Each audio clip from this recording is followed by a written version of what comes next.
Yo, what's going on, guys? It's your boy Pryoxis, and I'm back with another video. And if you guys are unaware, man, I'm going to tell you now. Go over to Teixeira. It's now been updated, has updated stats. I'll put those stats in the description below. But he is now the champion. You see the champ trunks on him. It looks good on him, man. Looks good on him. All right, but we're gonna go ahead and teach you guys how to use him in rank. This is actually my most used fighter in light heavyweight before they actually put Izzy in light heavyweight. So we go through the perks, and he has Recharger, Bulldog, No Cigar, and also Wake Up Call. Feel free to pause the video if you want to read each and every one of those individually. We go over to the stand-up stats, and what stands out most to me personally for Global Teixeira is his power. He has a punch power of 95. His speed is 91, which is, not bad, but it's not amazing. His blocking is 92, head movement 93, but you see the footwork is only 88. The switch stance is 80, takedown defense 88, but the kick power is 91 and the kick speed is 88. So basically Glover is a man with some real good power, like in real life, but not really great footwork, not really a great boxer, but definitely got some power. Okay, so we go over to the grappling stats, and this is where he excels at. Okay, you see he has a takedown stat of 92, the top control of 94, but he does have a bad bottom, which is 88. His submissions is 94, submission defense is 96, ground striking 92, clinch striking 88, and the clinch control is going to be a 90. Then we go over to his health stats. He has a 91 cardio, 92 chin, body health 93, legs 91, and recovery is 96, which is extremely high. And his top moves are going to be his orthodox chokes, hooks with the rear hook, boxing combinations, the rear body hook, and also the wrestling double leg. So for the most part, Global Teixeira doesn't. I can see here, even though I already know, he doesn't look like he's all that great. But when you actually use him, me personally, I really like the way he feels in the game. But I'm going to go ahead and jump into practice mode so we can get a deeper analysis of his moves. Okay, let's go. Okay, start, scroll down, game help, view moves. Now the jab 2, cross 3, okay, 3. The rear hook, as we've seen before, is 4. Uppercuts are going to be 2, and then a 3 on the rear. The body jab 2, the body cross is 3, then 3, okay, and then the rear body hook is level 4. Okay, but as you see, for the most part, he doesn't have anything crazy as far as boxing. His kicks is definitely not going to be anything crazy. As you see, 1 star and 2 stars going all the way down. But he does have knees. He has the body front kick. So those are the things we can definitely look to utilize if needed be. But we go over to the clinching, and you see 3 stars going all the way down until you get to the clinch elbows, and then the clinch knees to the head. Basically, okay, so lead collar tie 2, clinch knees to the leg 2, body knees to the head and to the body are going to be level 2 as well. Then we go to the takedowns, and basically his takedowns aren't all that great either. He does has level 2 on the single leg, level 3 on the double leg. The power single, he actually has a but he doesn't have the power double, so it's unfortunate, but it is what it is. But the wrestling takedowns level 2, and then the BJJ/judo takedowns is going to be level 3 as well.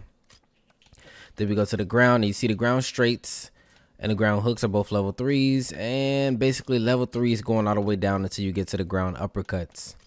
Okay, then we go over to the submissions, and basically the only submission that he can really use is orthodox chokes. So that's rear nakeds, arm triangles, north south, and bulldogs, and then the rear naked from backpack, and backpack from backside cage. Okay. And then you go to this combos. He actually has level 4 boxing combination, which is actually crazy to me, but it is what it is. And he has a level 1 Muay Thai combinations. Now, what we're going to do is going to jump into some ranked matches to get it in, and hopefully we can run into a John Jones that's kind of cheesy, but not super cheesy, so I can teach you guys how to, finesse John Jones players. But even I have troubles with them, so that's what I really want to show you guys. But if you guys haven't yet, be sure to hit the like button, subscribe up, and turn on post notifications before we go ahead and jump into these fights. But let's move forward.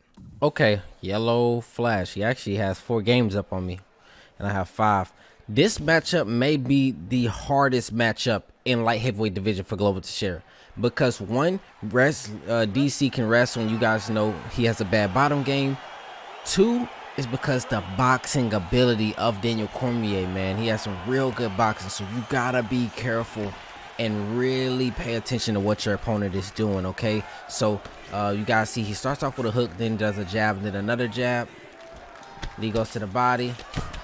Okay, And again, you even want to be careful shooting takedowns of your own, because you know if you do shoot a takedown, he denies it, he has the opportunity to take you down himself.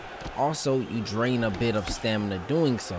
So like I said before, Daniel Cormier is going to be the hardest matchup for you in this division, even harder than John Jones, because you kind of have a boxing advantage over John Jones.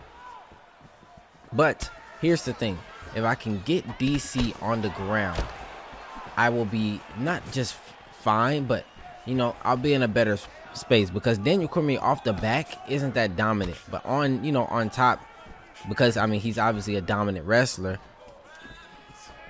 it's a problem when he's on top. Boom. And you can notice how I'm using my cross, because I'm just trying to stop his forward moving progress in case he throws a strike. Boom. You see how it just stops him. Shoot this double leg. Nope, didn't work. Feints. And he isn't moving his head, if you guys aren't noticing. He's not really moving his head. Trying to see if he's gonna throw some uppercuts. I do have some real good blocking on Glover. Okay, feints. And I'm just trying to fight slow. You know, Glover, he's not a real crazy hype fighter. He fights slow, assesses the situation, man. He's I ain't gonna call him an old man, but in MMA he's an old man. I'm not gonna, like, personally, 42 isn't old, but in MMA, man, it's way past your technical prime. But you guys can see, man, I'm making this fight real boring for this Daniel, and that's what you do. You know what I mean? You lure him to sleep, and then you go boom for a single leg takedown or double leg. But this is the problem: when you go against somebody that knows how to deny takedowns, now you open up the opportunity for him to put me into a takedown. As you see here, he's throwing these on the cage. We catch his kick. Okay, let's throw a hook. Let's throw another one. And I'm throwing those hooks because he probably looked to deny a takedown because he's near the cage. So to open up an opportunity to possibly land something like a hook. Okay. Nice. Okay.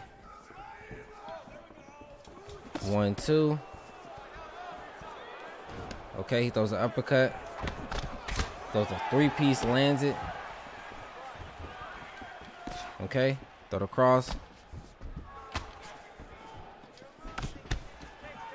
Nice. This is DC, man. This is Daniel Cormier. Definitely a problem, man. Like I said before, DC is definitely a problem, man. The hardest, because he beats you at what you're good at. He's better than you with. You know what I mean? Top game better. I don't think the submissions will be better, but for the most part, the wrestling and the positioning is better on Daniel. The cardio, I'm not 100% sure, but I would assume Glover has better cardio. But this isn't heavyweight DC. This is light heavyweight DC. So pretty sure it's definitely a different step between the two fighters. But we didn't take too much damage in round 1. But we definitely lost round 1. There we go. There we go. And we could also take chances, throwing, you know, wild strikes that could possibly get him out of. Let's clinch him. Boom. We're gonna put him on the cage. Go here. We're gonna back drag him. Turn it down. He actually denies that. Nice. And you guys can see I'm facing someone that is definitely, let's throw calf kicks. So that's definitely skilled. I can say that.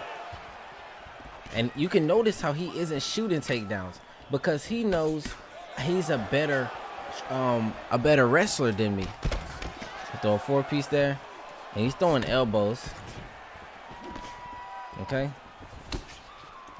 By the way, I will feel free to clinch him if he gets away too aggressive. He pushes me back. I try to front kick back. See what I mean? How he's playing aggressive. But like I said, that's probably why he's playing the way he's playing with DC, is because he knows where I have my advantages at, and he knows where he has his. Boom. Now, we shot that single leg, we turned it, and we actually got it down to the ground. Now, what we're going to do is look for the control over the damage. And honestly, right now, if I'm thinking about damage, I feel like I'm winning this fight. Overall, not this fight, but this round with damage. Boom, boom, boom, boom. He gets impatient. Boom, we get to the backside. I assume he's going to try to go up. I'll give him the full guard transition, but I won't give him the up transition. He's not doing anything, so we're going to go ahead and go to the back sitting. We take his back. Okay. Okay. Now he's not doing nothing there, so we're going to go ahead and go into the top mount position. Okay. We don't want him to go up, but we definitely want to be careful. Okay, we try to posture up. Not going to go too crazy with strikes, just 2. And then posture back down. I'm looking to more so keep the position over doing damage. Boom. We try to posture up. He denies it. That's fake. Fake that as well. Okay. And we, like I said, we're going to look to keep the position over the submission and also the position over damage. Okay. Boom, he denies that. So because he denied that, I'm not even going to try to do anything else. I'm gonna allow him to get full guard, but I'm not going to allow him to go up or to the left in that situation. Okay, so it's 25 seconds left. Round's about to end. Let's do some fakes. He bites on those fakes. I'm not going to posture up because that's the only form of like real big offense that I would have during this as the round is coming to an end. So just keep that in mind, guys. Don't posture up at the end of the round versus a high-level player. That's the only thing that they're going to be worried about is a posture up. Don't posture up.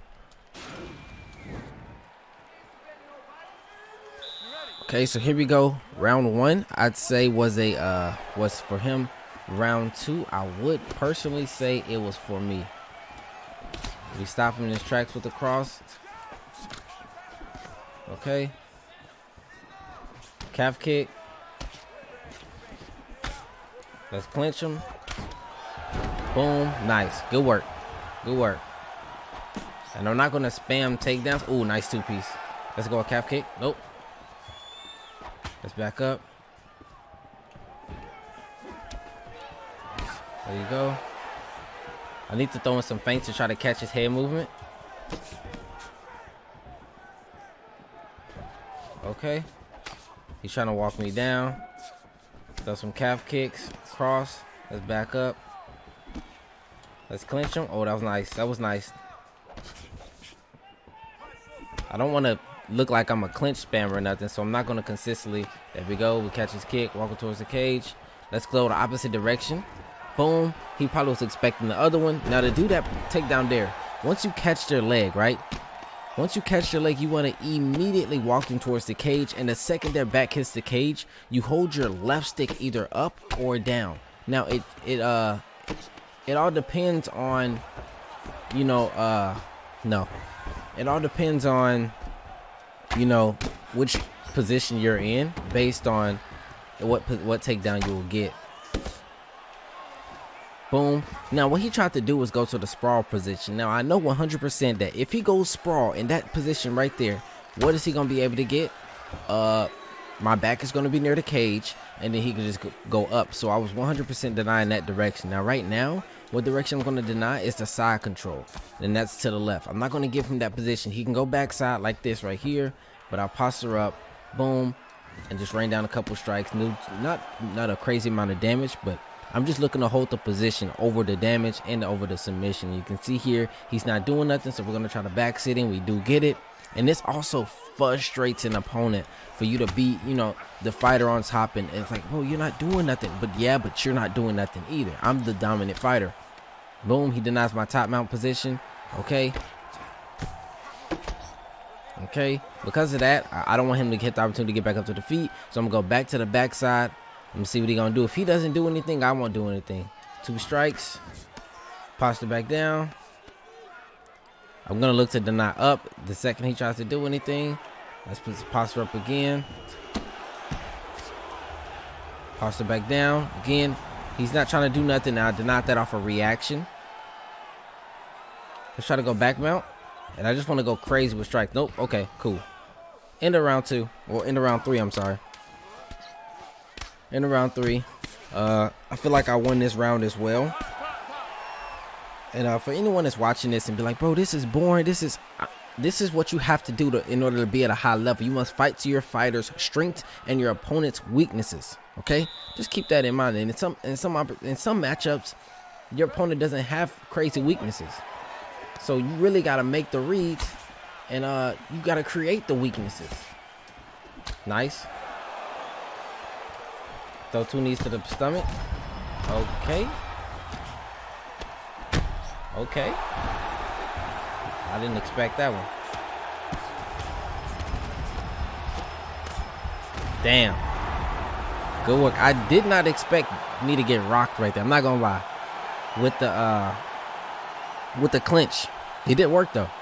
But this matchup, I'm telling you right now, this matchup is hard.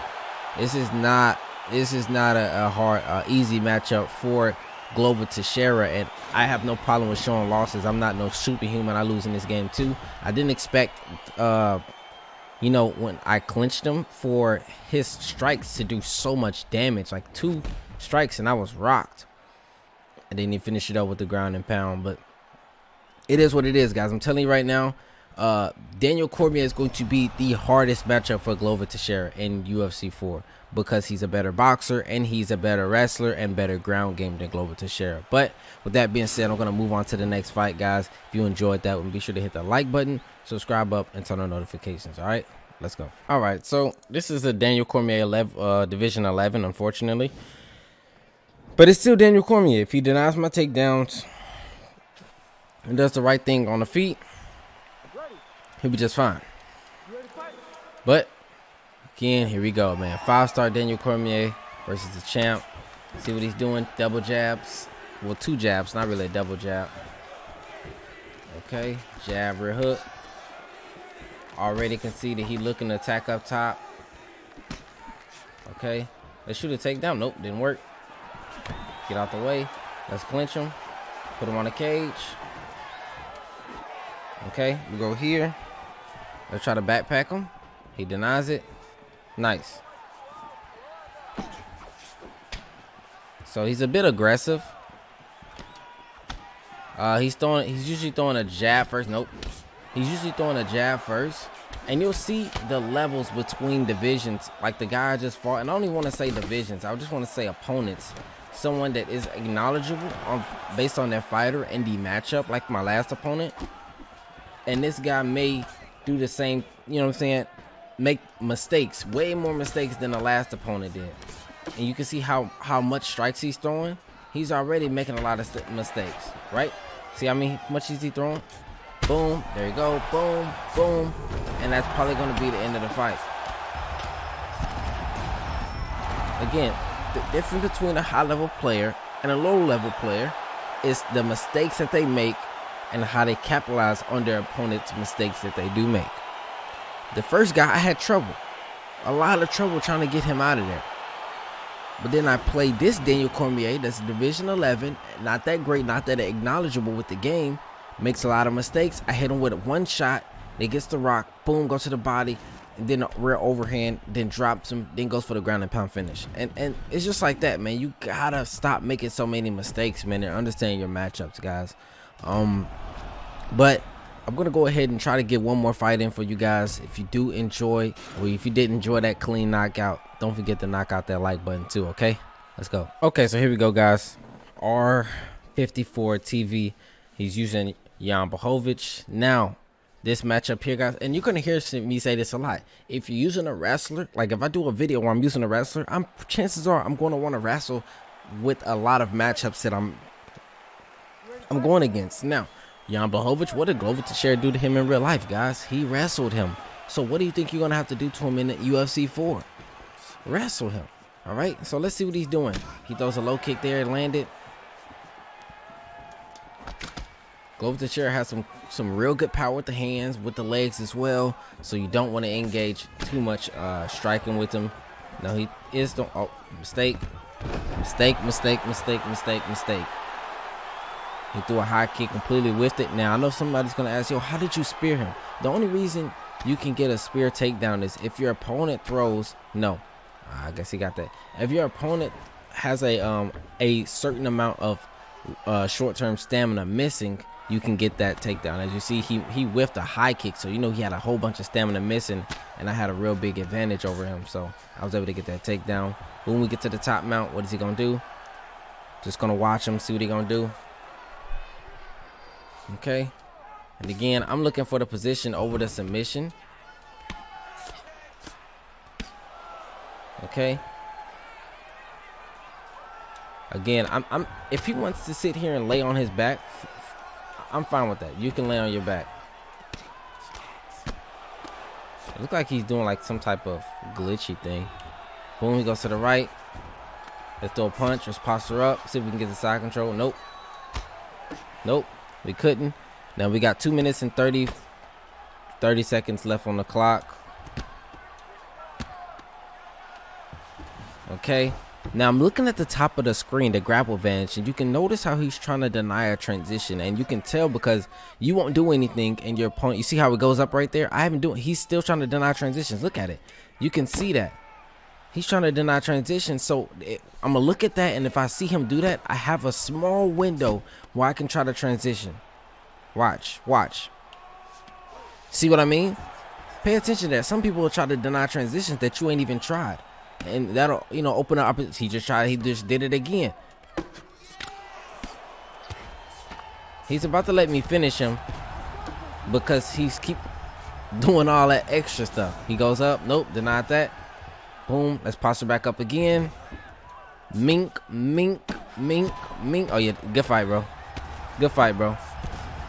Oh, not yet. Okay. He goes to the right. I'm going to go side saddle. Now, I'm not going to let him go to the left. I'm going to let him go here. Why? Because I'm going to immediately posture up and rain down more ground and pound on him to get this finish. It's only 30 seconds left in the fight, so I'm really looking to do him greasy. All right? Round's over. I didn't get the finish.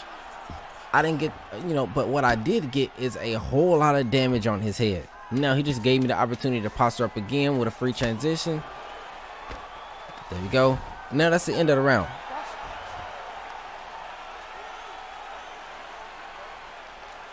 That was a good round for me. It's I did a lot of ground and pound. Let's look at the stats real quick. I had 4 minutes of control time. He landed 10 strikes. In real life, 10-8. It isn't like I went to the ground and did nothing. I went to the ground and smashed this human. This man, I smashed him in UFC 4, obviously virtually, but that was a complete one-sided round. And in my opinion, that's a 10-8. But in this game, I don't think that's going to be scored a 10-8. But here we go. Let's see if he's going to continue to do the same thing that he did last time. They got him taken down. He whiffs that. Boom. We get him back down. He just whiffed another kick. We immediately shoot and take him down to the ground. Now look at the screen. You see what I mean? Now I'm gonna see if he tries to deny transition, and I'm gonna immediately go for a crucifix. Okay, so he's not trying to deny any transitions. I'm just looking at it. Oh, he gave me the opportunity right there. I seen it. I'm gonna be more patient. He just did it right there. Boom. I transition. When you fake a transition, you make your opponent bite on you. You have a small window to try to transition. Now, this fight's about to get real bad for him if he doesn't get out of here. It's about to get real bad. I don't have any submissions, but I can do a ton of damage to his head. But he does hip bump out, which was nice. Let's see if he's going to do the same thing again. I'm just waiting on the bar to go up just a little bit, okay? He actually transitions, which was nice. And the same thing here. I'm just going to wait to see he's going to do something. Nope, he just did it right there. These small things will help you beat players. Like this small thing right here has helped me beat this player, and he probably doesn't even notice that I've made that read on him, and he's doing that. All right, so he goes here. Now I'm just gonna punch his body. Nope, denied that. Oh, he power transition 100%. He's probably gonna throw an uppercut or a knee because he's near the cage. He throws a low kick. Okay, he throws a high kick. Let's clinch him and throw 2 knees to the body, or one to the body, one to the head. I'm just pressuring him with distance because I know he doesn't want to be near this cage 100%, and that's why he's throwing so much. I'm not even throwing. I'm just looking at him, and he's throwing so many strikes because he doesn't want to be on this cage. See what I mean? He's trying to get away from him, but I'm just following him. Just following him. Catch with the uppercut, jab, cross. and that'll open up opportunities. Let's clinch him. 2 knees to the face. Put him on the cage. Okay. Let's shoot the double leg. Boom. I tried to turn it, but I couldn't. Okay, cool. Cool. Nice. Now I feel like I've shot a bit enough takedowns, so I won't throw any more this round. Nice. Let's see if he makes a mistake. Now you can see how he's throwing strikes from so far away, and it's gonna open up the opportunity for me to land a counter. I feel like he's gonna throw a high kick. There we go.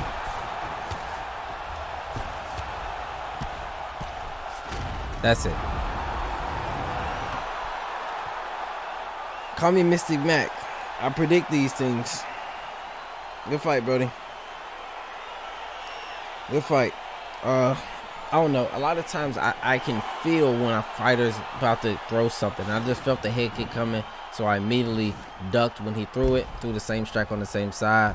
Got the knockdown. Got to the ground and pound, finished. I think you guys enjoyed this one, man. You learned a bit. You learned a lot. Some small things. Paying attention to details with the grab advantage meter. Again, like I said before, so I can explain it to you one more time. If you're not doing nothing, if you haven't did a transition or anything, and you see that bar go up a little bit on your side, that means they're trying to deny a transition that you haven't even attempted. So they're pre-denying essentially. So when you see that, and it's going to be very rare that you see that. A lot of guys don't do that. But if you do see it, okay, it's the second it goes up a little bit, you have this small window to do any transition that you want to. Top mount, crucifix, anything. And I got it there, man. So yeah, that's it, guys. The champ, Global Teixeira, is officially the champ. I hope you guys enjoyed this video as much as I enjoyed making it. If you learned a thing or two, man, don't forget to hit that like button. It really helps out the channel. And we are officially 1,000 subscribers away from 50K. Thank you guys, man. Have a great rest of your day, evening, or night, wherever you may be. Peace out.